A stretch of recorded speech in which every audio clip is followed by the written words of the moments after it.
Bonjour à toutes et à tous et bienvenue dans ce nouveau podcast. Alors aujourd'hui, on se retrouve pour parler de la performance XXL de Francis Ngannou. La brute de Batchier de Douala du Cameroun vient d'humilier Tyson Fury. Bah, c'est une humiliation, c'est très clairement une humiliation. Et pour tous les gars de la boxe anglaise qui ont méprisé, qui ont dénigré Francis Ngannou, qui ont cru que Francis Ngannou était Nate Diaz, était Ben Askren, Francis Ngannou c'est pas de ce pain-là. C'est pas pareil, c'est pas la même chose. Ça vient du continent. Et on en parle dans ce podcast.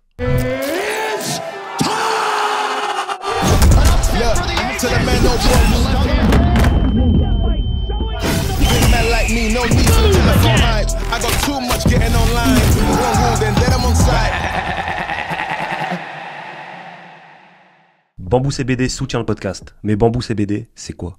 Des produits 100% naturels et français avec un taux de THC qui n'engendre pas d'effets psychotropes. Une large gamme de produits pour les sportifs comme les non-sportifs. Bamboo CBD, c'est LA référence du CBD en France, donc n'hésite pas à passer par eux, le lien est dans la description. Et n'oublie pas d'appliquer le code PUGILA15 pour bénéficier d'une réduction de moins 15% sur le site. Bon voilà les gars, je pense que vous êtes tous au courant. Pour moi, Francis Ngannou a gagné ce combat. Alors je suis pas un puriste de la boxe anglaise, je connais pas exactement les scorings, etc. Je vois des arguments des deux côtés, je vois... Non, Tyson Fury a gagné, non, ok, pour moi, en tout cas, rien que dans la prestation, Ngannou a gagné ce combat. Et puis de toute façon, même avant le combat, Ngannou avait déjà gagné sur le plan de son histoire, sur le plan de... En est arrivé jusque-là à affronter Tyson Fury, qui est considéré comme l'un des meilleurs boxeurs de tous les temps. Et ben Ngannou l'avait déjà gagné avant ce combat. Au troisième round, quand il le knockdown, il a encore plus gagné. Donc même s'il se prenait un KO après, c'était pas grave. Mais non seulement... il est arrivé jusque-là, il a knockdown Tyson Fury, et en plus il a fait jeu égal avec Tyson Fury, au point où c'est une décision partagée, et au point où toute la planète sport de combat, et au-delà, se demande si Ngannou n'a pas été volé. Donc vous, dans les commentaires, n'hésitez pas à me dire si c'est votre avis, vous pensez que Tyson Fury a gagné, Ngannou a gagné. En tout cas, rien que pour son parcours, il a déjà gagné, et pour moi, je pense que ce combat a été gagné par Francis Ngannou, dans la mesure où il a beaucoup plus mis en danger Tyson Fury. C'est mon impression, j'ai pas revu le combat, faut que je re-regarde le combat. Mais Francis Ngannou était beaucoup plus inquiétant, à mon sens, que Tyson Fury. On a vu un Tyson Fury qui était différent de son habitude, et ça c'est un truc qui était à prévoir, et beaucoup de spécialistes de sport de combat le disaient. Si Francis Ngannou vient avec un style académique, il va avoir des problèmes. Bon là, il est venu un peu moins foufou que quand il était en MMA, etc. Il est venu avec un style, certes, académique, mais Tyson Fury l'a dit lui-même à la fin du combat, il était bizarre, il était unorthodoxe, c'était pas un boxeur. Et un gars qui maîtrise le combat, qui a un physique comme Ngannou, qui est pas un boxeur mais qui vient en boxe anglaise, bah on a vu, ça peut poser des problèmes. Hein. Francis Ngannou, merci. Merci Francis Ngannou, tu as fait honneur au MMA. Je t'en remercie.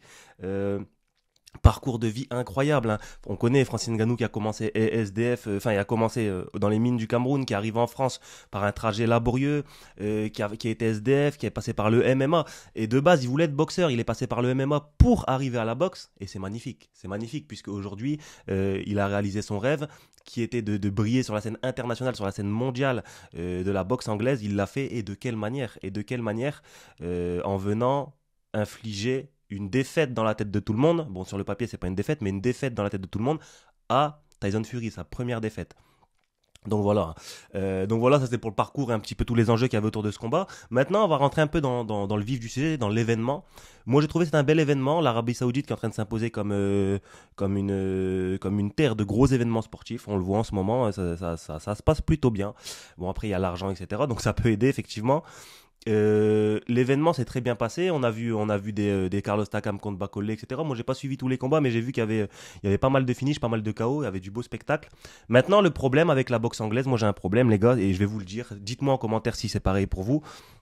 On attend trop longtemps, c'est pas possible, on attend trop longtemps. J'ai eu le temps de faire un aller-retour, faire une livraison, le combat n'avait pas commencé. On a attendu 1h30 pour que le combat commence, c'est pas possible. Déjà à l'époque de... Parce que moi je regarde pas tout le temps la boxe anglaise, hein, je vous dis franchement. Déjà à l'époque de Gervonta Davis contre Ryan Garcia, on a attendu des heures, j'étais dans un snack. Le gars, je me dis je vais manger devant le combat. Et le gars il a eu le temps de cuisiner, me ramener mon plat, j'ai fini, et en plus j'ai encore attendu. C'est pas normal ça, la boxe anglaise s'il vous plaît faites un effort. Parce que on attend beaucoup trop, c'est pas possible. Mais, ceci dit, quand même, très bel événement. On a vu que c'est un véritable show, hein. Et c'est ça qui est bien aussi avec la boxe anglaise, c'est que c'est un véritable show. Il y a tout un folklore autour du... Enfin, folklore, je sais pas si c'est le terme, mais il y a tout un déroulé autour, toute une cérémonie autour du combat, et c'était magnifique. C'était magnifique. Le jeu de lumière, la salle qui a été montée exprès pour l'occasion. Et voilà, on voit les entrées de Tyson Fury, de Ngannou. Ngannou qui rentre en premier avec une couronne. Ngannou, oui, ta couronne, t'as le droit. T'as le droit, ta couronne, Ngannou. C'est toi, c'est pour toi. C'est ta couronne. T'as le droit de la mettre. Alors, tous les gars de la boxe anglaise qui se moquaient d'Ngannou, qui le méprisaient. Les gars, tranquille maintenant, faut mettre du respect sur son nom. Sa couronne, il la mérite. Et donc, il fait son entrée aux côtés de qui? Les fans de MMA. Bah, les fans de MMA, vous allez reconnaître, de Kamaru Usman et de Israel Adesanya, les trois rois d'Afrique qui ont régné sur l'UFC, donc qui ont représenté l'Afrique au plus haut niveau du MMA, étaient réunis pour accompagner Ngannou dans cette fumée. Beaucoup de personnes disaient qu'Ngannou ne voulait pas de cette fumée, bah là la fumée, il a fumé. C'était exceptionnel, moi j'ai kiffé. Donc l'entrée, on voit encore beaucoup de temps, un cérémonial autour du combat, on voit un Francis Ngannou qui rentre, et aussi, et c'est plein de symboles, Francis Ngannou qui rentre sur God's Plane.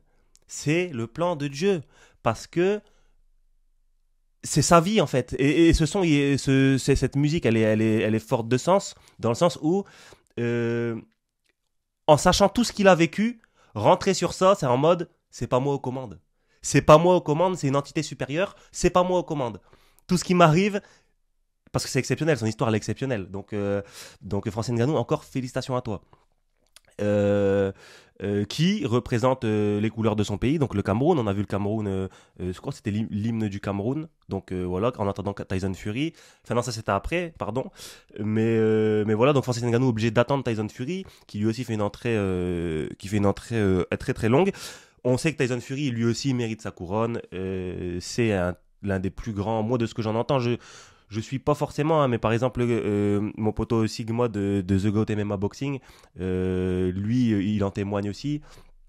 Tyson Fury, c'est ce qui se fait de mieux en boxe anglaise. C'est l'un des meilleurs représentants de ce sport à travers l'histoire. Donc voilà, et c'est encore plus impressionnant ce qu'Ngannou a fait, hein, du coup. Mais lui aussi mérite sa couronne. Et du coup, il rentre sur le ring. Et puis voilà, tout le cérémonial, etc. Voilà. Donc une fois ça fait, place au combat. Et c'est parti. Tyson Fury qui arrive, il envoie une lourde. Il l'avait dit. Tyson Fury l'a dit. Hein. Tyson Fury a dit, je vais rentrer sur toi, je vais t'envoyer une lourde. Il est rentré sur lui, il lui a envoyé une lourde.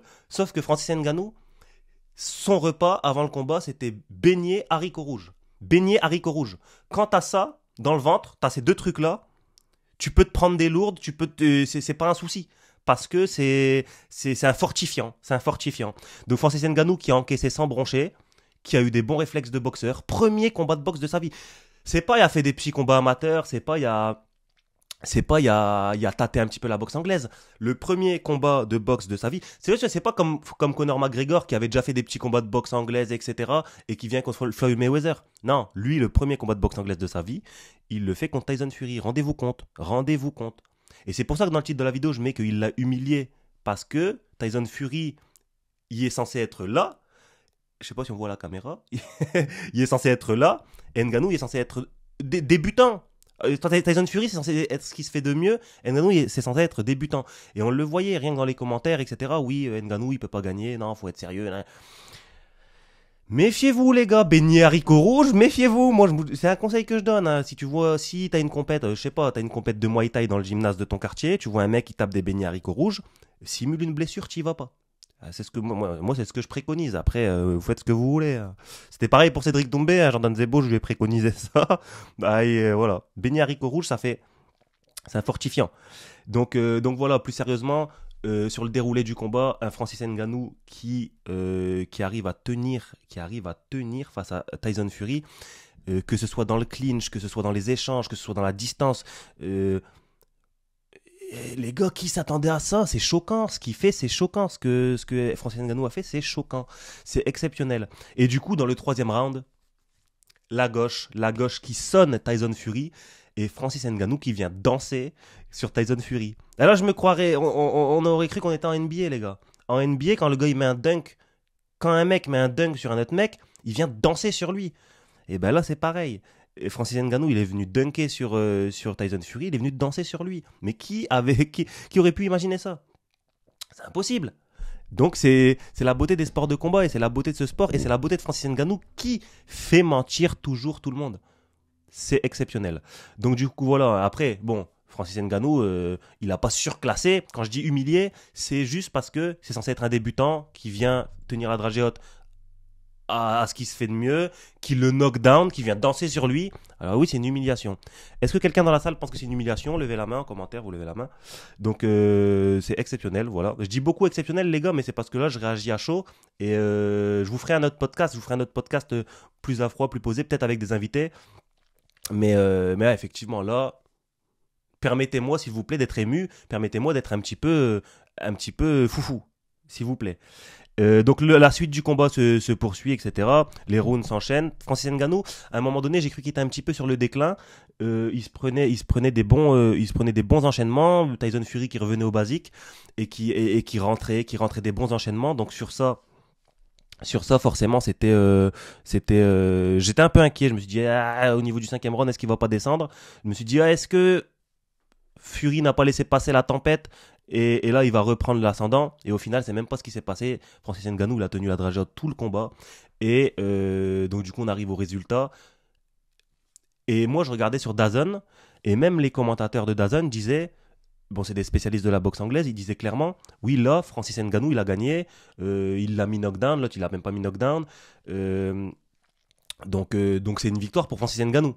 Même les puristes, les spécialistes de boxe voyaient, donc certains spécialistes de boxe voyaient Francis Ngannou gagnant. Et à la fin, on voit que still undefeated, toujours invaincu. Donc ça annonce la victoire de Tyson Fury. Donc là sur les réseaux sociaux, ça part en fou, on va dire ça comme ça. Ça crie au vol, etc.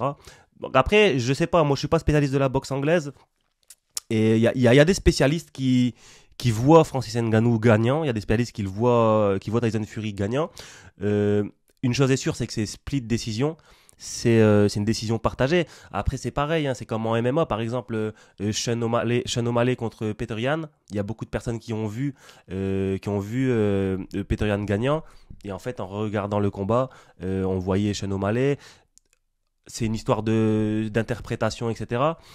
Donc ça, on le saura qu'en regardant le combat et avec le temps, on va pouvoir réanalyser le combat, etc. Mais en tout cas, une chose est sûre, c'est que dans la tête du monde, celui qui a laissé la plus grosse impression, c'est Francis Ngannou. Alors, est-ce que le résultat dans la tête des gens est-ce que les gens pensent que Francis Ngannou a gagné juste parce qu'il a réussi à être à la hauteur?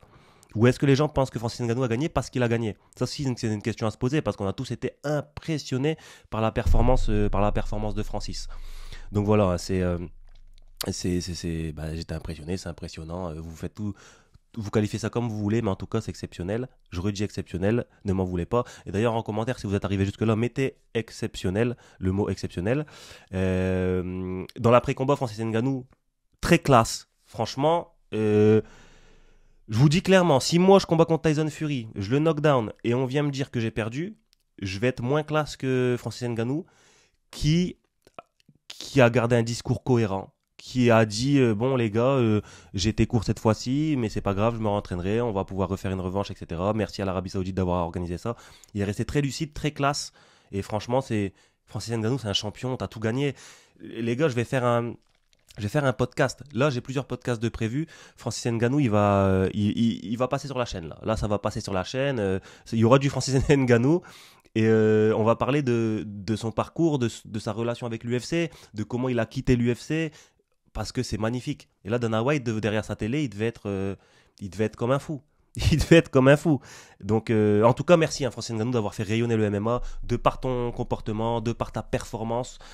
Parce que là, ces dernières années, on allait un peu mal. Hein. Ben Askren qui va se prendre un KO, Tyron Woodley qui va se prendre un KO, Nate Diaz qui va se faire cogner aussi, et toujours par le même blondinet. Là, Francis Ngannou, il est venu, il a mis du respect sur le MMA. Donc merveilleux. La suite pour Francis Ngannou. Quelle suite pour Francis Ngannou? Les gars, quelle suite pour Francis Ngannou? On en parle dans le prochain podcast. On en parle dans le prochain podcast qui arrive soit dans la journée, soit demain. cette fois-ci, c'est une promesse. Cette fois-ci, c'est une promesse.